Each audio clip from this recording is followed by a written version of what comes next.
Hello guys, good morning. कैसे हो आप सब? आई होप आप सब अच्छे होंगे, स्वस्थ होंगे, मस्त होंगे। तो ये ब्लॉग है मेरे मायके से आने के बाद का, क्योंकि जब मैं मायके से आई थी तो मेरा बेडरूम बहुत ही डस्ट हो चुका था, क्योंकि बीच में आंधी वांधी भी आए थे, खिड़कियाँ पूरी खुली थी। उसके कारण रूम में बहुत गंदगी आ गई थी। और मैंने जाने से पहले भी कुछ कपड़े धुल के गए थे, लेकिन सुनिष्का के पापा यहीं पे थे, तो डेली कपड़े जो निकलते थे उन्होंने जमा करके रखे थे। और पहले के भी जो कपड़े 2-4 थे मेरे जाने वाले दिन के, तो मैंने सब ऐसे ही लॉन्ड्री बास्केट में भर के रख दिया था। तो फिर मैंने आने के बाद बोली कि मैं मशीन लगा देती हूँ, कपड़े धुल जाएंगे, इधर मैं रूम की साफ़ सफाई कर लूँगी। तो गाइस, मैं आज अपना मैट्रेस का भी कवर धोना था, क्योंकि वो भी गंदा हो चुका था। मैंने मैट्रेस के लिए वाटर प्रूफ वो कवर मंगाया है, तो वो भी मेरे को धोना था। तो वो कैसे हैंड वॉश उसको कर सकते, मशीन में वॉश करेंगे तो गैस ख़राब हो जाएगा। तो इसलिए मैंने बाकी कपड़े मशीन में डाल दिए थे, और वो मैट्रेस के कवर को मैंने हैंड वॉश करके मैंने धूप में फैला दिए थे पहले ही। और गैस इतनी गंदगी इसलिए हो गई कि बीच में आंधी भी आया था जब मैं नहीं थी यहाँ पे। आप लोग को तो पता है हर जगह का मौसम कितना ख़राब है। और मेरा एक तो बेडरूम रोड के पास में है, किनारे का है बेडरूम, और रोड पे ही घर है, तो पूरी गंदगी आ जाती है अंदर, खिड़कियों का खुला रहता है डस्ट पर। इसके कारण मेरे को हफ्ते में 2 बार अपने ड्रेसिंग को साफ़ करना पड़ता है, बेडरूम को अच्छे से क्लीन करना पड़ता है, बीच बीच में क्लीन करते रहना पड़ता है, नहीं तो बहुत ज़्यादा गंदगी हो जाती है, बहुत ज़्यादा धूल। इसलिए मैं हफ्ते में 2 बार अपने बेडरूम को अच्छे से क्लीन करती हूँ। रोज़ तो झाड़ू पोछा करती हूँ, पर 2 दिन बहुत ही अच्छे से, बहुत ज़्यादा टाइम दे के जैसे अच्छे से कांच वाच साफ़ करती क्लीन करती हूँ। तो गाइस, जब मैं कैसे आई थी मैं तो बहुत कांच वाच भी, ड्रेसिंग भी मेरा सब गंदा हो गया था। तो मैंने सुबह उठ के सबसे पहले मैंने झाड़ू पोछा किया, और झाड़ू पोछा करने के बाद मैंने खाना बनाया और नाश्ता बनाया। तो सबने नाश्ता कर लिए थे और मैंने खाना बना के रख दिया। फिर मैं बोली कि सबसे पहले मैं मशीन लगा लेती हूँ, क्योंकि मशीन में कपड़े धुलते रहेंगे और बाकी के जो मेरे काम थे बर्तन धुलना वो भी होता रहेगा। तो गैस यहाँ कपड़े धुल गए थे, मैं इसको धूप में डालने आ गई थी। और गैस यहाँ धूप इतनी तेज़ निकली थी आज, इतनी ज़्यादा तेज़ निकली थी धूप। इसी धूप में मैं कपड़े डालने गई तो मेरा पैर जलने लगा, तो फिर मैंने स्लीपर पहना और फिर धूप में गए। फर्श ही इतना ज़्यादा गर्म हो जाता है, कैसे यहाँ का तापमान बहुत ही ज़्यादा है। आप लोग को तो पता है पहाड़ी इलाकों में गर्मी कितनी पड़ती है। हाँ गैस, एक चीज़ अच्छा रहता है कि यहाँ पे ठंडी बहुत कम पड़ती है हमारे यूपी बिहार के मामले में, उससे वहाँ से तो बहुत कम ठंडी पड़ती है, लेकिन यहाँ गर्मी बहुत ज़्यादा पड़ती है। अब जहाँ ठंडी कम पड़ेगी वहाँ तो गर्मी पड़ेगा ही, आप लोग को तो पता होगा। तो यहाँ मैं कपड़े डाल रही थी और बीच बीच में मैं और शेड के नीचे खड़ी हो जा रही थी, क्योंकि बहुत ही ज़्यादा धूप लग रहा था गैस। जो हमारा कार का पार्किंग है वहाँ पे मैं बीच बीच में खड़े हो जा रही थी। फिर मैंने धीरे धीरे पूरे कपड़े फैलाए, क्योंकि मेरे को ऊपर भी जाके रूम की भी सफाई करनी थी, ड्रेसिंग भी साफ़ करना था, और इधर सुनिष्का को भी नहलाना था। वैसे सुनिष्का के पापा तो शॉप पे चले गए थे खाना वाना खा के, और यहाँ मैं घर में उनके जाने के बाद अपना काम कर रही थी।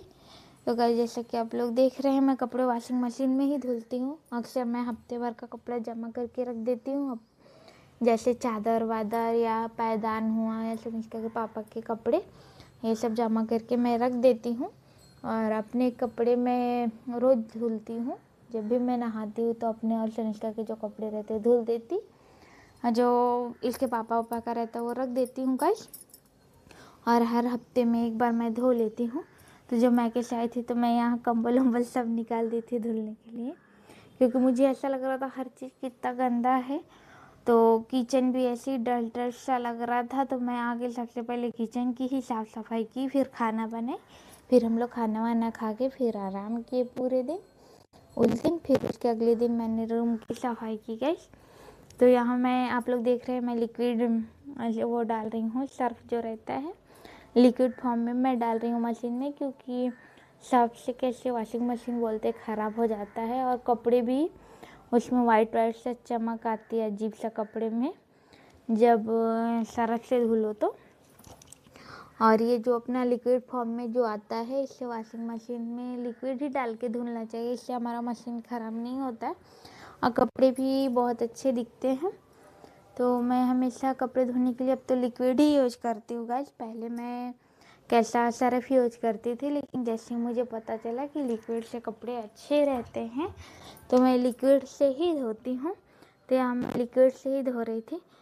धीरे धीरे करके मेरे पूरे कपड़े धुल गए थे। बीच में मम्मी के फ्रेंड के लड़के आए थे तो उनके लिए फूल लेने आए थे, तो मैं यहाँ फूल तोड़ने लगी थी जैसे कि आप लोग देख रहे हैं। और यहाँ फूल तोड़ने लगी थी, कपड़े भी फैलाना था तो मैंने कपड़े वहीं पे रख दिए थे बास्केट और फूल तोड़ के मैंने उनको पहले दे दी। फिर मैं बोली कि कपड़े फैलाती हूँ। तो उनके जाने के बाद मैंने कपड़े को अच्छे से फैलाया और फिर वॉशिंग मशीन का पानी भी निकाल के उसको धुल के फेंकना था गैस। तो मैं यहाँ आ गई थी उसको धुल के फेंकने के लिए और फिर आई तो मैं देखी सुनिश्चित यहाँ मस्ती कर रही थी, पानी भर रही थी फिर से वॉशिंग मशीन में। तो मैंने उसको डांट के भगाया वहाँ से। और जो कपड़े सूखे थे आखिरी के, तो मैंने यहाँ स्विच को ऑफ कर दिया और आखिरी के जो कंबल, मैंने आखिरी में कंबल धुली थी अपना, तो कंबल लेके मैं धूप में डालने चली गई। और यहाँ जब हमारे कपड़े धुल गए तो मैं ऊपर आ गई थी, बेडरूम में गए जैसा कि आप लोग देख रहे हैं। और बेडरूम में कांच भी इतने डस्ट हो गए, पहले भी मैं आपको बता चुकी हूँ। तो इसी डस्ट को मैं साफ़ करने के लिए आ गई थी रूम में। यहाँ थोड़ा सा ड्रेसिंग के ऊपर से इसका पेंट कर रहे थे, ड्राइंग कर रही थे, तो वो पेंट ड्रेसिंग के ऊपर गिर गया था। तो मैंने उसको अच्छे से साबुन लगा के और जो अपना ये बर्तन घिसने वाला होता है मैंने उससे घिस के छुड़ाई पेंट को, क्योंकि जो छोटे छोटे दाग रहते अच्छे नहीं दिखते हैं कहीं भी लगा हो तो इसलिए मैं इसको छुड़ा रही थी। और तुरंत मैंने उसको सूखे कपड़े से पोंछ दी थी, क्योंकि ये माइका है और ब्लैक से बना रहता है तो वो फूल जाएगा अगर हम उसको नहीं क्लीन किए तो, अगर वैसे ही गीला रहा तो मैंने फट से उसको सूखे कपड़े से पोंछ दी थी। फिर मैंने कांच को भी क्लीन किया और गाइस पूरे सामान को उतार के मैंने एक एक कांच को क्लीन करके पूरे सामान वापस रख दिया। और इधर मेरे को नहाने के लिए भी बहुत लेट हो रहा था, मैंने सुबह से कुछ खाया भी नहीं था, क्योंकि मैं बिना नहाए कुछ खाती नहीं हूँ, अच्छा नहीं लगता है। तो मैं हमेशा चाहे कितना भी टाइम मुझे नहा के ही खाना खाती हूँ। हाँ, कुछ फ्रूट व्रूट रहा था सुबह मैं खा लेती हूँ, लेकिन ऐसे तो बिना नहाए मैं खाना कभी नहीं खाती हूँ। तो मैं जल्दी से क्लीन करके सोची कि मैं नहा के खाना खा लेती हूँ। और गाइस आज मैं बहुत थक गई थी, क्योंकि आज 3 वॉशरूम क्लीन करना था, नीचे का भी 2 करना था और ऊपर का भी करना था। तो उसके कारण से मैं सुबह से एक तो काम ही कर, जब से सो के उठी मैं घर के काम किए जा रही थी, अभी वॉशरूम भी क्लीन करना था। तो पहले मैंने बोली कि बेडरूम क्लीन कर लेती, फिर नहाने जाऊंगी तो वॉशरूम तीनों, पहले नीचे का दोनों क्लीन कर दूंगी फिर ऊपर का कर दूंगी। तो यहाँ आप लोग देख रहे हैं मैं बेडरूम क्लीन कर रही हूँ। टीवी को भी, और यहाँ मैं टीवी को भी सूखे कपड़े से क्लीन कर लूँगी। जैसा कि आप लोग देख रहे हैं, टीवी को कभी भी गीले कपड़े से या कालीन से नहीं साफ़ करना चाहिए, हमेशा सूखे कपड़े से। गाइस मैंने आपको पहले भी व्लॉग में बताया है, इससे हमारी टीवी ख़राब हो सकती है, इसलिए हमेशा ड्राई सूखे कपड़े से ही टीवी क्लीन किया जाता है। और यहाँ मेरे रूम के दरवाजे थे, उस पर भी सोनिका ने पेंसिल थोड़ा सा पहले का जलाई थी, या पता नहीं कौन चलाया था, तो मैंने उसको अच्छे से साफ़ कर दिया। घर में और भी बच्चे हैं तो मैंने उसको अच्छे से क्लीन कर दिया दरवाजे को भी, क्योंकि मुझे ना कहीं भी दाग धब्बे रहते हैं ना तो गैस बिल्कुल भी अच्छा नहीं लगता, तो इसलिए मैं उसको अच्छे से क्लीन कर दी।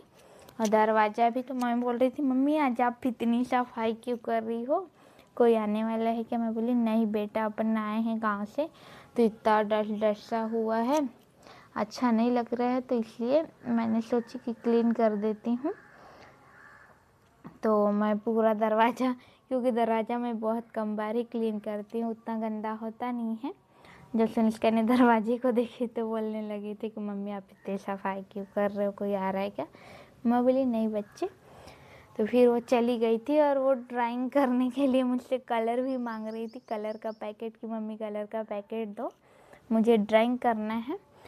तो गैस तो चली गई थी, फिर मैं यहाँ पहुँची।